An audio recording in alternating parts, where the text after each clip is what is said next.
everybody's got to scream when they talk. Hello. Okay. Good evening and welcome to the Moorestown Town Council Candidate Forum, sponsored by the Moorestown Democrat Committee and the Moorestown Republican Club. My name is Chris Chesner, and I'm honored to be your moderator for tonight's Candidate Forum. Before we start, just a little background on myself. I was born and raised in Moorestown. I attended the Moorestown Public Schools. I joined the Moorestown Fire Department as a volunteer firefighter in 1992, and since 2005, I've been the Fire District Administrator for Fire District Number 1. My beautiful wife, Maria, should be here. She is not. We have 3 wonderful children who are still, unfortunately, on the payroll. Our bank accounts.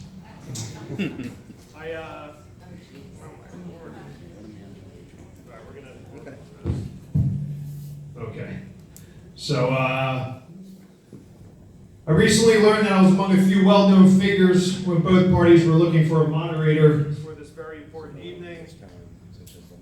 All right, we got to get it. Let's see. Is that right down?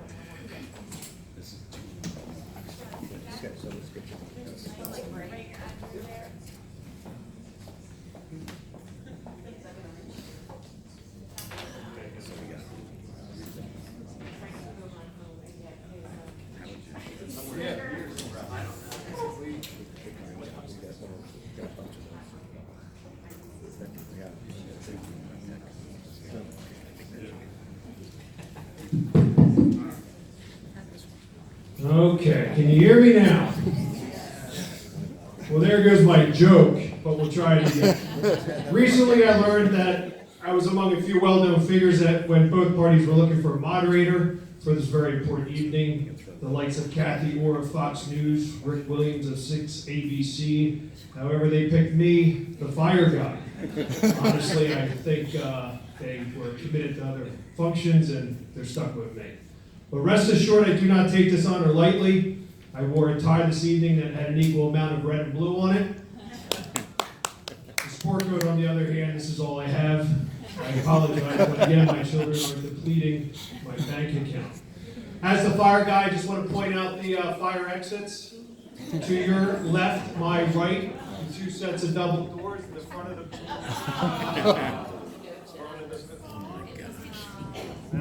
Is it the speaker? It could be many things. Anyway, those are your fire exits to your left, in case there is an emergency. I would like to thank all 4 candidates. It's a true commitment to run for public office, and I appreciate your courage in doing so. To my left, your right are the Democrats, and to my right are the Republicans. And Mark, I think I'm right in saying they are stage left, and they are the Republican stage right. Not a single lesson I ever took, and I got that. In alphabetical order, we have tonight Tara Banaz and Janice Kokoro, and we have Nicole Gillespie.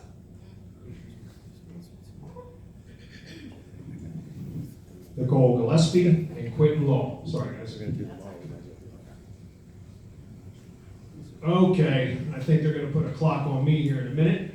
Tonight, you'll have an opportunity to meet all 4 candidates who are running for Moorestown Town Council. We will start by giving the candidates a chance to introduce themselves. Then I will ask a few questions that have been mutually selected by representatives of both parties, and they will each have 2 minutes to respond. Following that first round, I'll ask questions that have been gathered from the audience. If you haven't had a chance to jot down a question, wave your arm, and a volunteer will get you an index card. The candidates will respond to questions for about an hour, and each will have the candidates will respond to questions for about an hour, and each will have a chance to make closing comments at the end. Our goal is to finish the formal program around 8:30, and then you'll have about a half hour to mingle and meet informally with the candidates until about 9 p.m., at which time I will flick the lights and tell you you have to get out by way of the fire exits. Candidates, you will have up to 2 minutes to introduce yourself and another 2 minutes at the end of the event to wrap up. In between, you will have 2 minutes to answer each of the 3 questions that the 2 parties have agreed upon in advance, and 1 minute to respond to questions that are posed by the audience. Mark Morgan, here in front, has graciously offered to run the time clock to ensure that each candidate is given equal time. He'll give you a we're going to change that to a 15-second warning as your time is winding down, and then he'll put up a red card when time is up. Just a quick plug for Mark Morgan, who is a co-founder of the Moorestown Theater Company. I recently learned that he was awarded Outstanding Community Theater of the State this past Sunday out of 200 community theaters.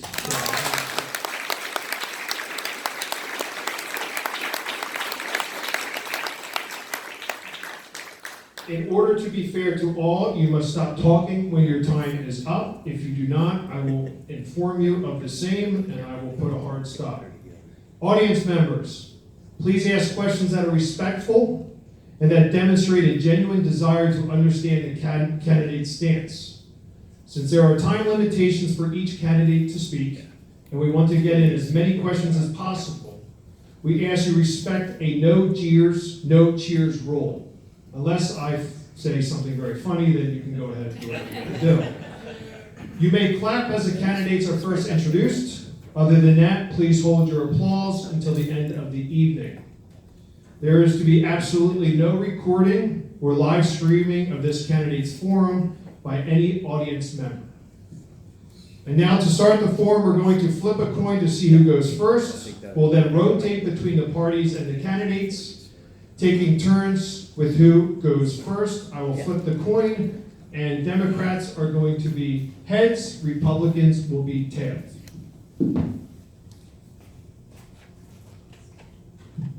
It is heads. Okay, thank you. I'm going to keep that corner. I got to pay for college. So. Okay.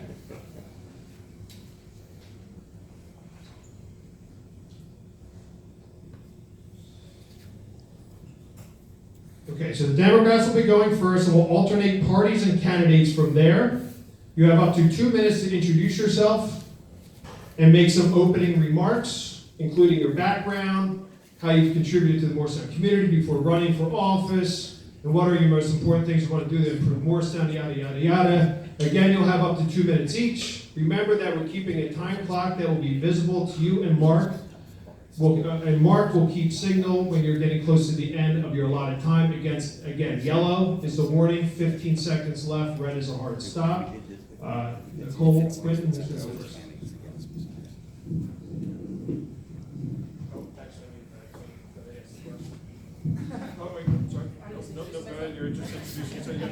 Good evening, everyone. Is this working? Yes.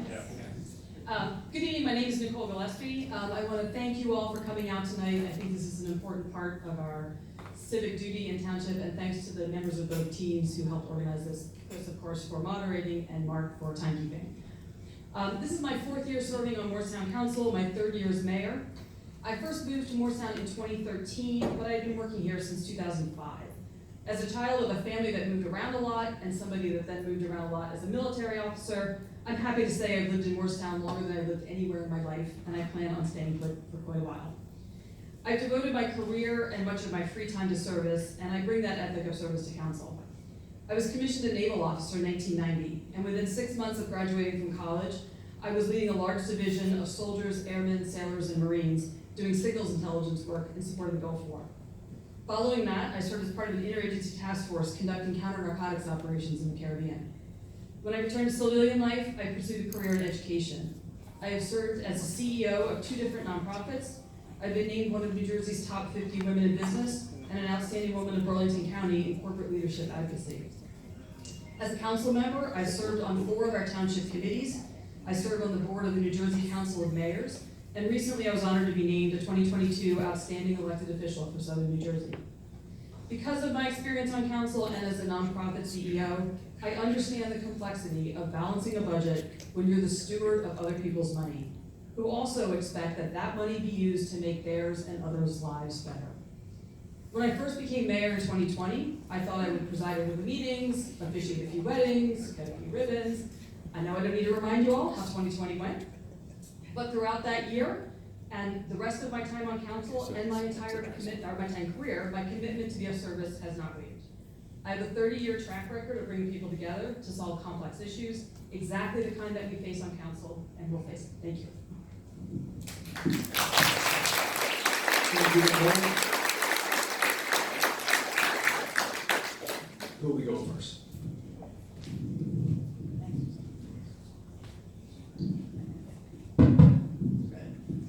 Okay.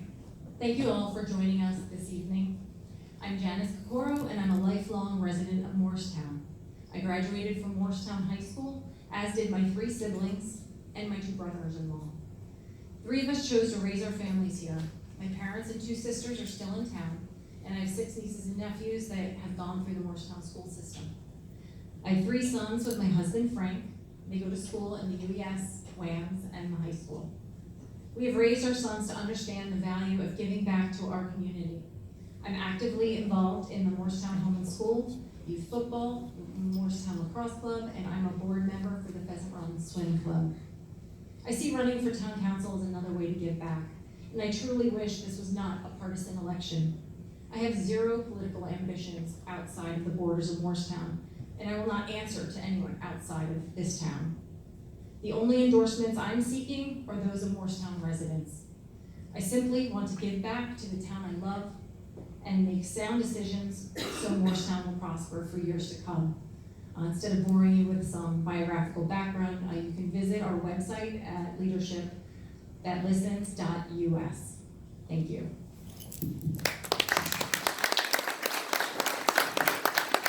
Thank you, Dennis. All right. Good evening. I'd like to thank the Community House for hosting tonight, Chris Chesner for moderating, and all of you for joining us tonight in this important conversation.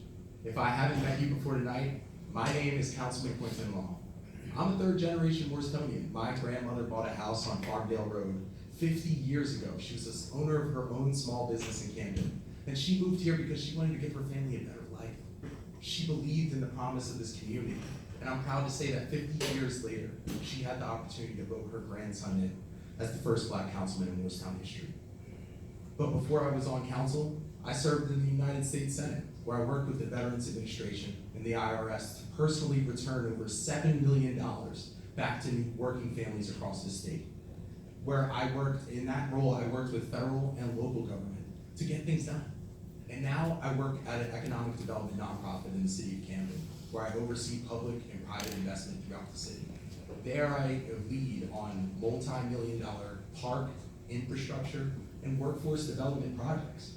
I am running for town council because I have experience working with state, local, and federal governments, and I want to use that experience to fight for Moorestown taxpayers and ensure that our local economy is set up for success. And as someone who has hands-on experience dealing with park preservation and development, I want to ensure that here in our community, we preserve our environment and continue to expand our open space. And lastly, I'm running because I have a record of tackling tough issues and bringing people together that might not always see eye to eye for the sake of progress. Because that's how I believe we can move Moorestown forward. When we find common ground and seek common ground to achieve the goals of supporting our businesses, improving our infrastructure, and maintaining the things that make Moorestown such an ideal place to live. So I believe in putting politics aside and making decisions that always put Moorestown, its businesses, and its residents first. So Nicole and I would be honored to have 4 more years to continue to move this community forward. Thank you. Thank you very much.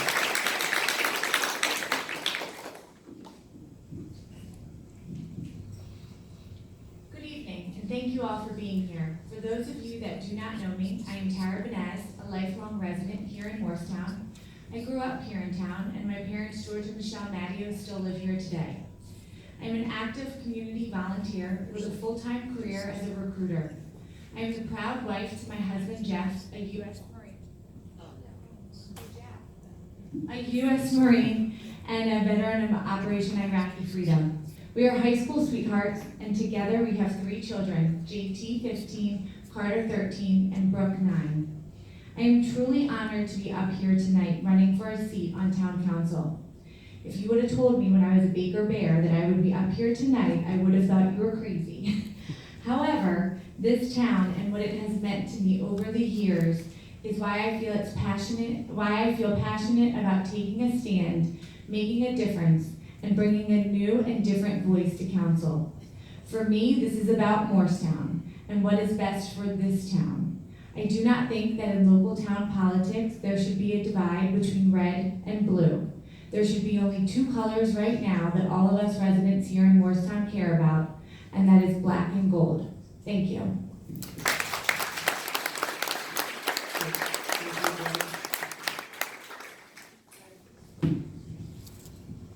Okay, the first question of the evening will be, the Republicans will go first, and I will read the question.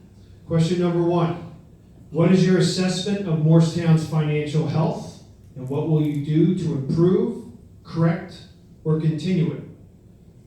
You will each have 2 minutes to respond. Again, question 1, what is your assessment of Moorestown's financial health, and what will you do to improve, correct, or continue it? And who will be going first for the Republicans?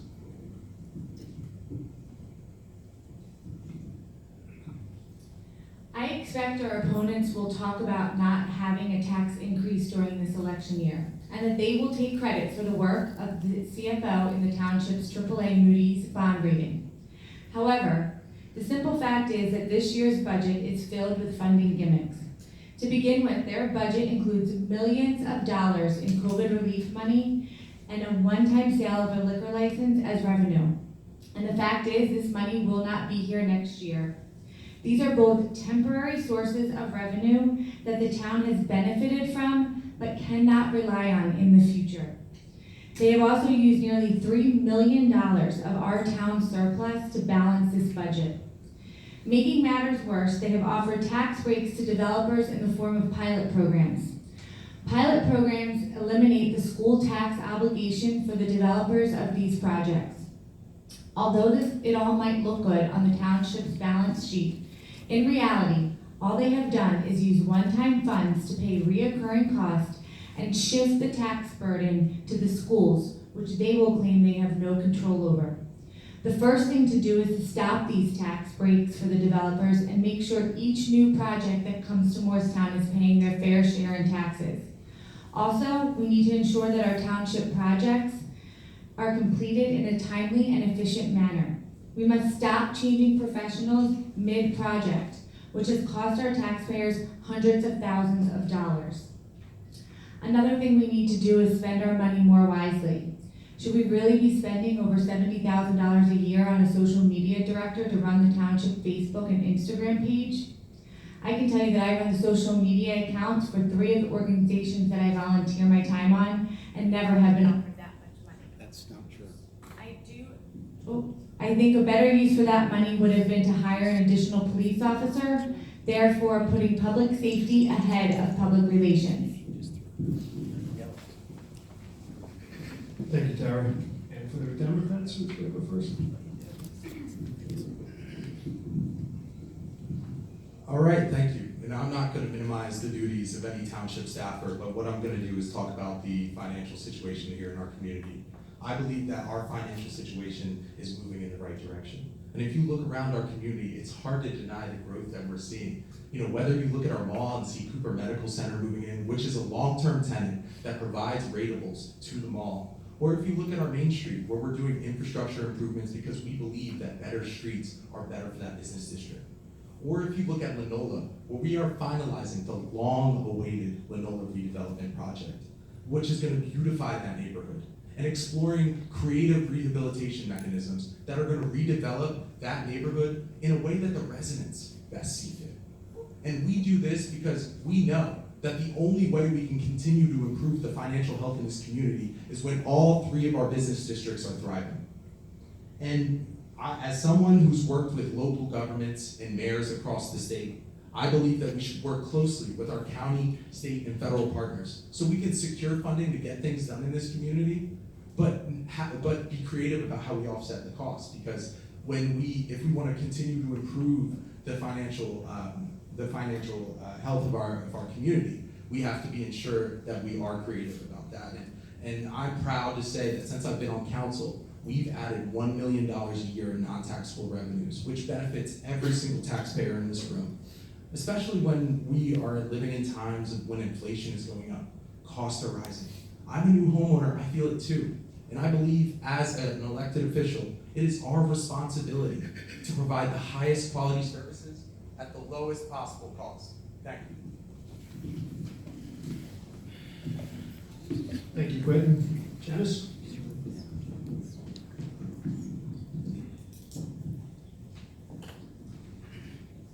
Our current financial health is unstable and will continue to decline unless we take action.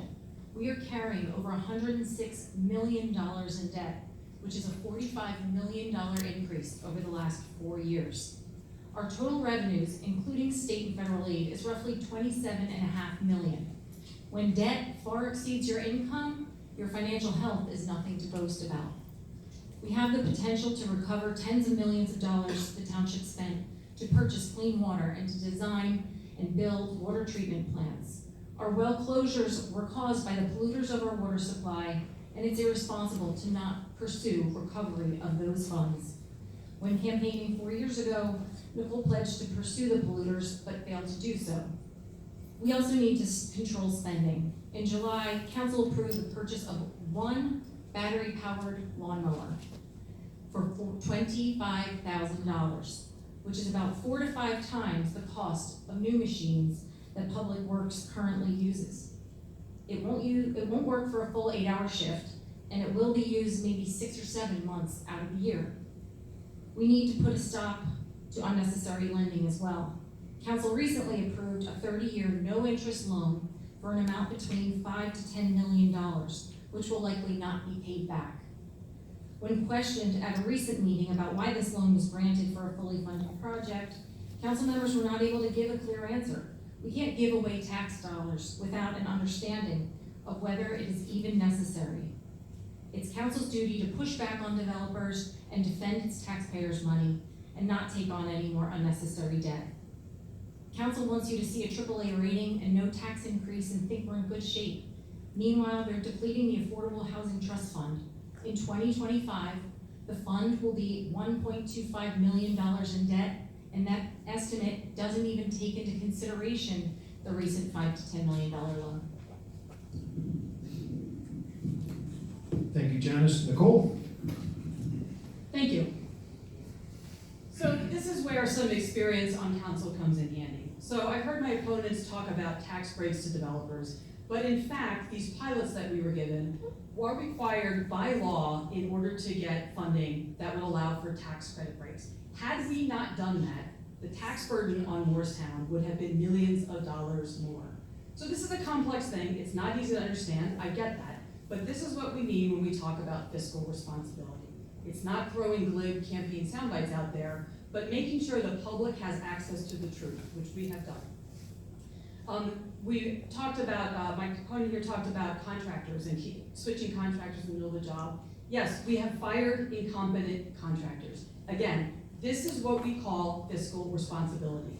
We're not handing out contracts to our cronies. We are using taxpayer money to get long overdue maintenance taken care of in this town. My impression is that our financial health is better than it was 4 years ago, and we inherited some terrible economic blows. We inherited $850,000 a year payment to the mall in form of a tax fee.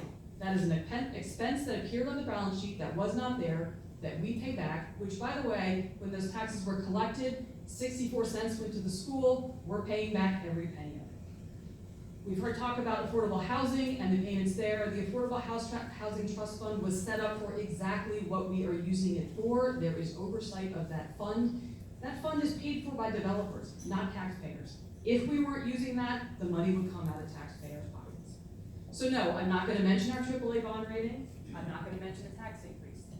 The truth is that the average Moorestown taxpayer pays $34 a week in taxes. That's your police, which, by the way, we have increased the size of our police now. That's your road maintenance. That's your leaf pickup, your snow removal. $34 a week. I pay more than that for my cell phone use. Thank you. Thank you, Nicole. The second question tonight. Our affordable housing plan is done. What impact do you think this will have on our community, and what will you do to ensure this plan is successful? Again, question 2. Our affordable housing plan is done. What impact do you think this will have on our community, and what will you do to ensure this plan is successful? Again, you have 2 minutes to respond. The Democrats will go, and it will be Nicole going first. Okay, so as we said, our affordable housing plan is done, and to give credit where credit is due, that plan was largely developed by the former council. We inherited that, and our job was to get it over the finish line and execute it. And I'm proud to say that we're doing that. We received our judgment of compliance earlier this year. That means we are meeting our constitutional obligation to provide affordable housing or workforce housing in our community. And we are protected against builders' remedy lawsuits, which would essentially open up our zoning to high density development anywhere in this town, which benefits nobody except the developers and of course their wives. The plan that we inherited requires that we add 340 new affordable units. This has not changed since it was first decided in 2018. However, we have made some significant improvements. The original plan required that we purchase 30 homes at market rate in our community and sell them at below market rate. If we're lucky, we would lose only $100,000 on that deal. Pending some new information about tax credits that we expect to hear soon, we're looking at buying no more new market to affordable housing. This will save Moorestown taxpayers millions of dollars. The plan will, of course, add new residents to our community, no question about that. We have been talking to the school board. We have been talking to the police department about what we need to do to plan for this. We have estimates for how many students will be added, but of course we don't know what grades they're in, and we have a rough idea of when these developments will finish. But keep in mind, our town has been through this before.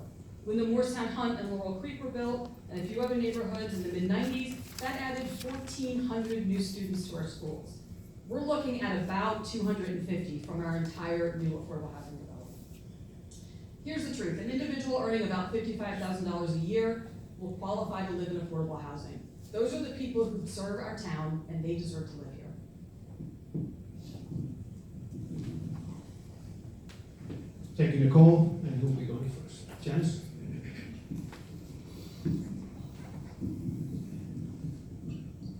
I completely disagree that this plan is done.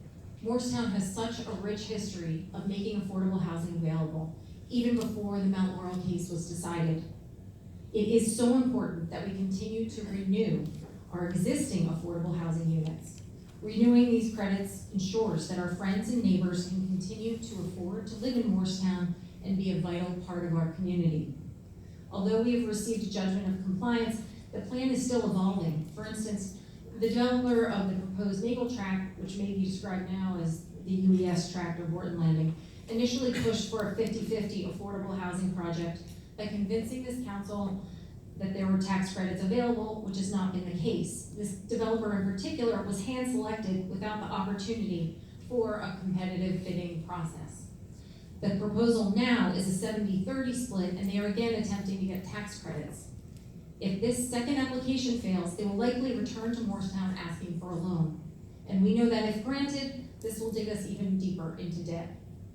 To ensure the success of this plan and the next, because there is a fourth round in 2025, I would push back on developers and not hand out every deal they request. They've been controlling the conversation. I would make sure that future projects are put out to bid, unlike the UES and Penrose projects. When the township was told that due to national security risk, the Nagle site could not be developed, there was no pushback to negotiate with Fair Housing to reduce the housing obligation for this round. Instead, they accepted the tract of land across from the UES. And keep in mind, these projects are not all 100% affordable developments. Some have as little as 20% affordable housing. Developers are entering into agreements to make a profit. Often they receive land for free from the township. They receive tax credits, they have investors, and when the construction's completed, they collect rents. This is a highly profitable business. Thank you, Janice. Quentin?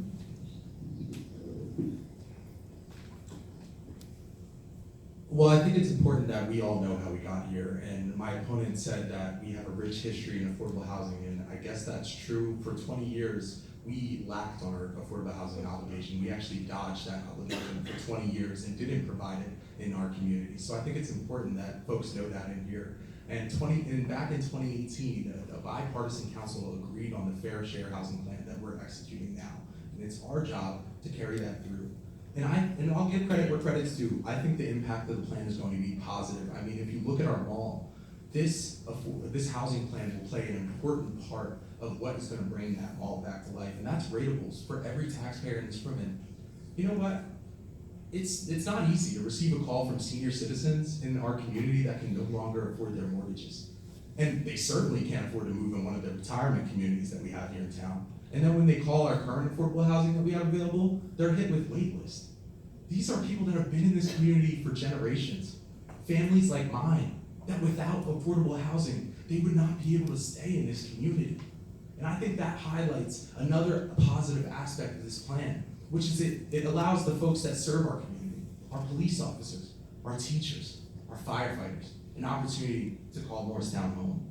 And listen, we have to make good on this plan because fair share housing, frankly, we can work with them, but what we open ourselves up is to builders remedy lawsuits. And I've worked with mayors across the state, local governments across the state, and I know the very real impact of being on the other side of this. And our opponents may not want to adhere to that obligation. They might want to push back and not provide affordable housing here in this community. But I believe that what that opens us up to is builders remedy lawsuits, no parking requirements, no setbacks, and high scale density in any neighborhood that we cannot stop. So the last thing I'm going to do is open our community up to that. I'm focused on delivering on this obligation and ensuring that the impact is positive. Thank you. Thank you, Quentin. Tara?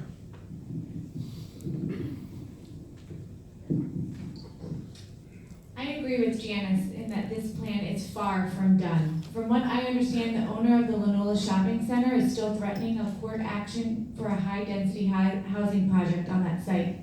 Another issue is the agreement between the town and Community Options, a wonderful organization that provides housing for adults with special needs. This part of the housing plan has been put on the back burner for years, creating an unnecessary urgency and poor planning, limiting the opportunities to acquire the necessary homes to fulfill that commitment. In the 2018 plan, it states that council is to work with Community Options to help find adequate homes to be purchased.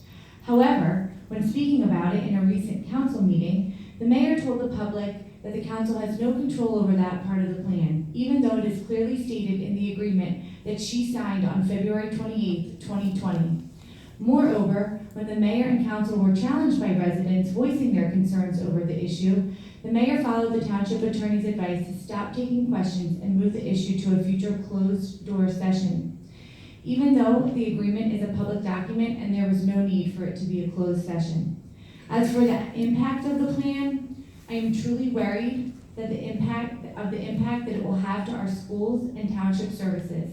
We are creating an unnecessary tax burden to our residents while hurting our schools by adding additional costs for the students who are entering our school system. To be honest, I'm not sure I would consider this plan successful at all. We need to negotiate agreements with fair share developers that are best for our residents. We will join with the League of Municipalities to address the hardships presented by these plans and perhaps propose longer compliance periods. Basically, we need leadership on this issue.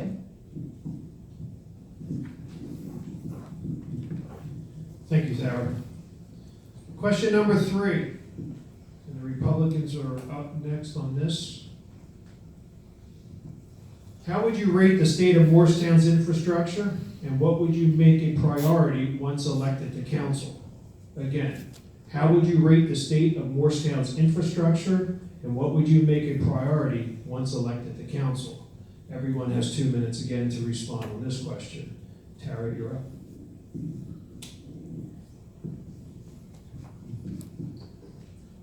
The water issues that we had in this town were addressed with the planning and building of 3 new water treatment plants prior to our opponents joining council.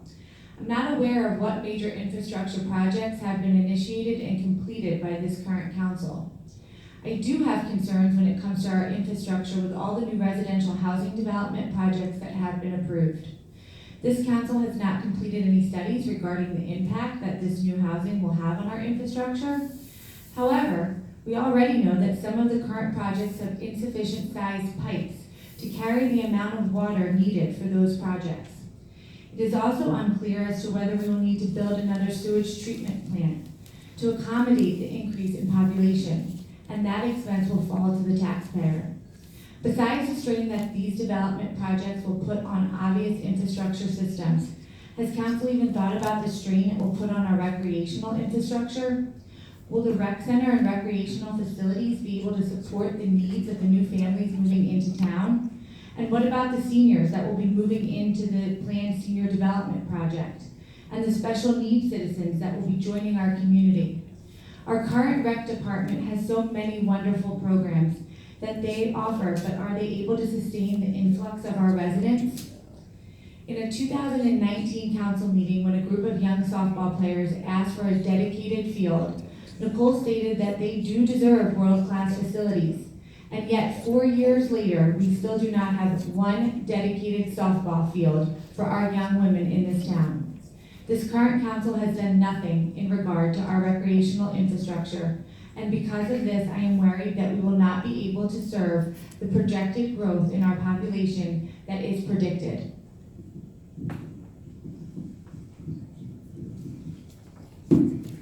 Thank you, Tara. Quinn, you're up. Thank you. I think the state of our infrastructure is improving. And one of the greatest parts about living in Moorestown is our history. It's really what makes us this such a great place to live.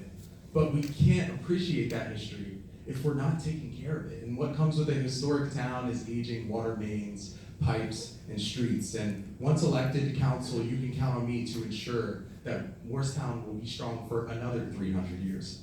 I would prioritize the Linola Improvement Project, the water, improving our water infrastructure, and ensuring that our streets are paved and safe across our community.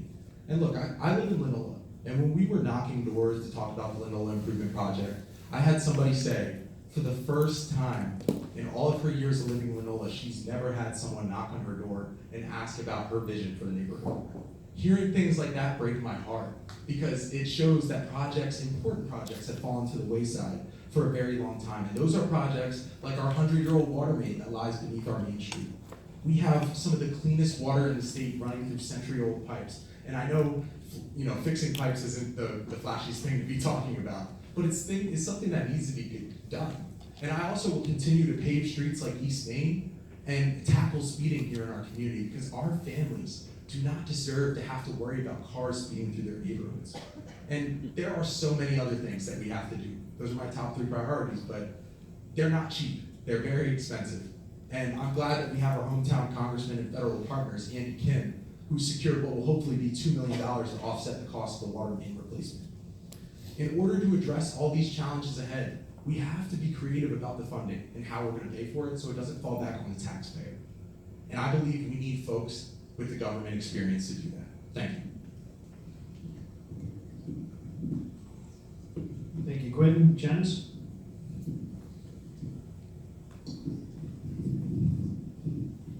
Certainly, there's no urgency with regard